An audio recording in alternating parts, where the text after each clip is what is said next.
This is my 2009 Triumph Rocket 3, bought it in February of this year.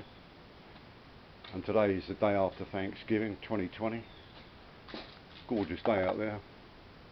Probably 80 degrees and the winds are 5 miles an hour. Perfect for riding, and I've been out this morning on this.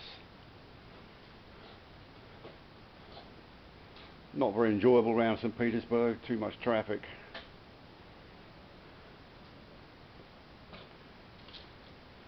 So I've done 6,000 miles on this since February. The only work I've done to it is change the oil, change the filter, brake pads front and back, which this bike is so easy to work on. And I had St. Pete Motorbikes do the fork seals. I can do it, but you've got to jack the thing up, and this thing weighs 800 pounds.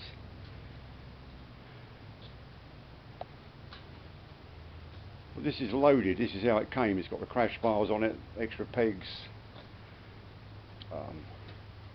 driver's backrest, which is really good. You need that. Came with these bags, back rack. Well, this is how I bought it, exactly like this. No problems with it. You can't break the thing. I've tried. I drive it hard on a private road. It does 130. But then, because you're sitting upright on a cruiser, you've got the wind. I do have a windshield for it, but I took it off. I don't like. I like a naked bike pretty much.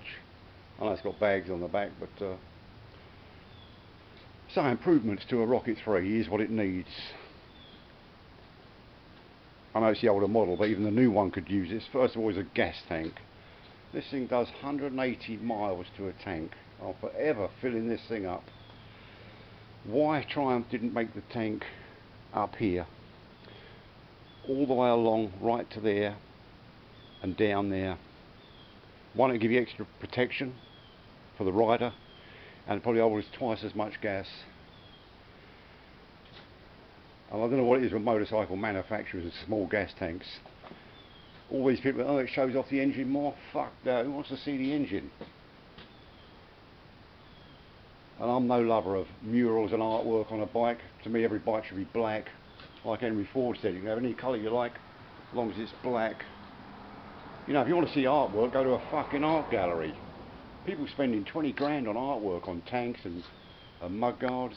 Fucking madness. So anyway, to overcome this fuel tank thing, I've no idea how much the reserve holds. Can't find out either. Looked extensively on the web and in the Triumph forum. So what I've done is I bought a jerry can that fits in right there. So that holds 2 gallons. So if I ever run out, I ain't worried about it. And it comes with a hose and everything. And that gas tank was about $25 online somewhere. Fits in there perfect. So that's the first improvement. Needs a bigger gas tank. Second improvement this bike needs, when you're doing 125, you can't read these clocks. This one you can read, tach meter, sure. But look how small that is. When this thing's doing 120 to 130,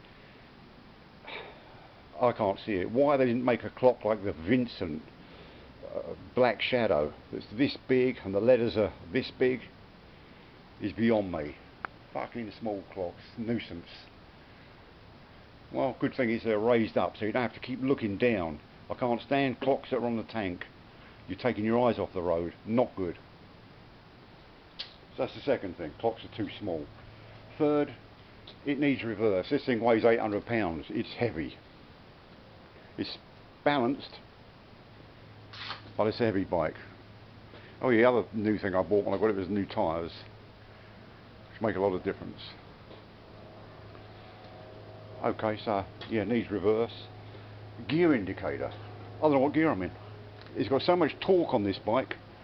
You can go around a roundabout 30 miles an hour in 5th gear and it still pulls. And it's like, well, what gear am I in? So it needs that. It definitely needs a gear indicator. Good thing it's got a fuel gauge, which all bikes should have a fuel gauge. Okay, what's next? Number 5. Engine. It's got 140 brake horsepower. It needs to be upgraded. Carpenter Racing do a kit for this bike to bring it up to 255 horsepower. That's what it needs. Well, I like to go fast. A lot of people probably think this bike is quick enough for them, but it's not quick enough for me. Not for a cruiser bike. I know you're probably going to want to buy a ZX14. Yeah, well, I like to sit up when I'm riding the bike. So that's number 5, Carpenter Racing. 6, TTF out of Denmark and England make a supercharger for this bike. And there's one guy in England that's put that supercharger on his bike. He reckons he gets 195 out of the bike, and I believe him. He's on YouTube, you can check it out. So with the Carpenter Racing and the TTF Supercharger, and you can buy these bikes for 4 grand and less, buy them for less than 4 grand, even with low mileage. I'm still under 20 grand and I've got a super bike. If I spent the 15 grand on this Carpenter Racing and the TTF, that's about 15 grand all in, all done. Super bike for 20 grand with 255 horsepower.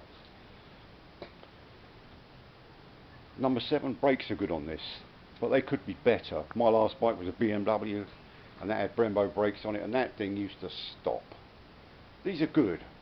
You can't really fault them, but Brembo, best brakes in the world. You know, just look at a Ferrari.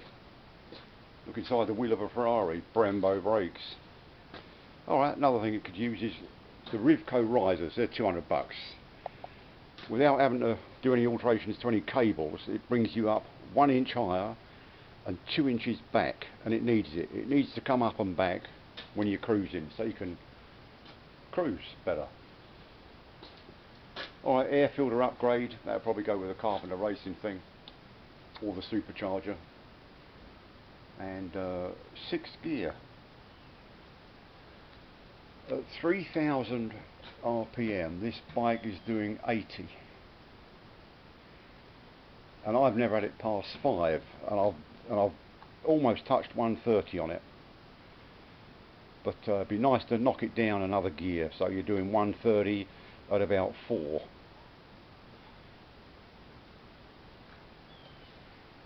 But for the price I paid for it, which was well under 4 grand, it's a lot of motorbike. And the thing about this is, when you're doing 90, it cruises at 90 all day long. It just sits there. It's about 3,500 here on the RPM. You just open the throttle and it's doing 125 in seconds. The power band between there to there is incredible. This thing just pulls. No hesitation, no slacking. Oh, that's why I call it a muscle bike. It is. It is a muscle bike. And these came out in 2005, so advanced. So one day I might get around to doing all them upgrades on it. But this one already had the halogen lights on it, which is beautiful. They're not the loudest bike, but they can see you coming.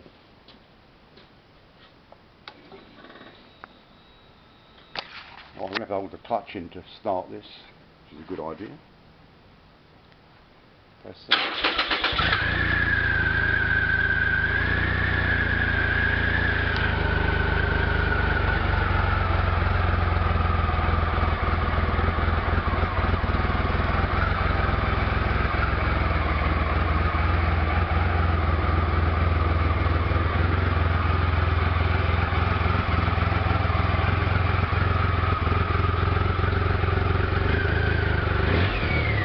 Love that sound it makes, that whee!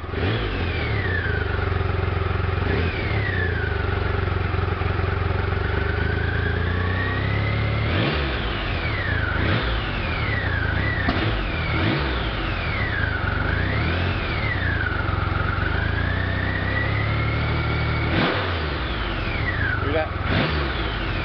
See how quick that pulls there?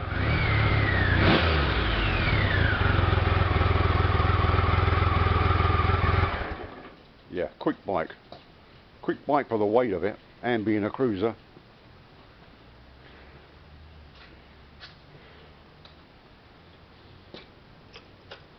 A lot of bike for the money, that's all I can tell you.